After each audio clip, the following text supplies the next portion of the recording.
une des vérités sur les paradigmes dit ceci: vous ne pourrez jamais aller au-delà de votre paradigme.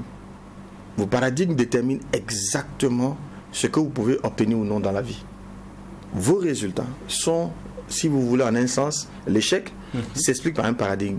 Le succès s'explique par un paradigme. Donc quand vous n'êtes pas satisfait de vos résultats, allez questionner vos paradigmes. S'il y a un problème, on fait des choses d'une manière depuis 27 ans concernant le pays. En tout cas, pour ceux de ma génération, nous avons connu en gros 3 régimes. Le régime du président Compaoré, le régime du président Roch Marc Christian Kaboré, le MPSR1. Mais on a fait la même chose sur toutes ces années. On s'est dit, mais attends, on s'est dit, on ne peut pas faire autrement. On a eu des résultats. Si on veut changer, il faut être sur autre chose. Si vous faites les mêmes choses, vous allez obtenir les mêmes résultats. C'est quasiment de la névrose que de continuer à faire la même chose et d'espérer avoir un résultat contraire. C'est vrai dans tous les domaines de la vie. Donc lorsqu'il y a insatisfaction, peut-être que la question qu'il faut se poser, c'est quel est le paradigme qui détermine mon action, qui détermine mes habitudes. À l'échelle de l'individu, à quel moment est-ce que la nécessité se pose?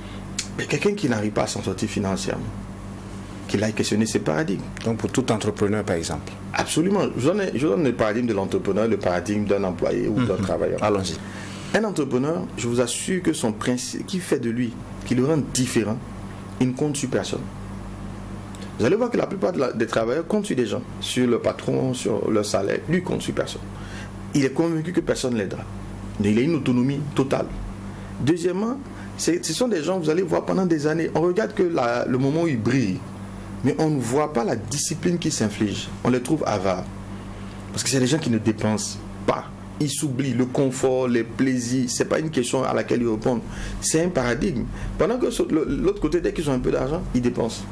Ils passent le temps à dépenser. Mais vous ne pouvez pas dépenser et vous voulez être abondant. C'est contradictoire. Ça ne marche pas. Alors que l'autre est très conscient de ce paradigme. Donc il dépend, même quand il en a, il ne mange pas, il s'habille pendant des années. Je vous dis, quand on voit un homme très riche qui a une belle voiture, allez regarder avant ce qu'il a roulé avant d'arriver à cette voiture. Il s'est imposé une discipline stricte. C'est un paradigme. Et vous ne pouvez pas vouloir une chose sans avoir le paradigme qui produit cette chose-là. C'est exactement comme une application.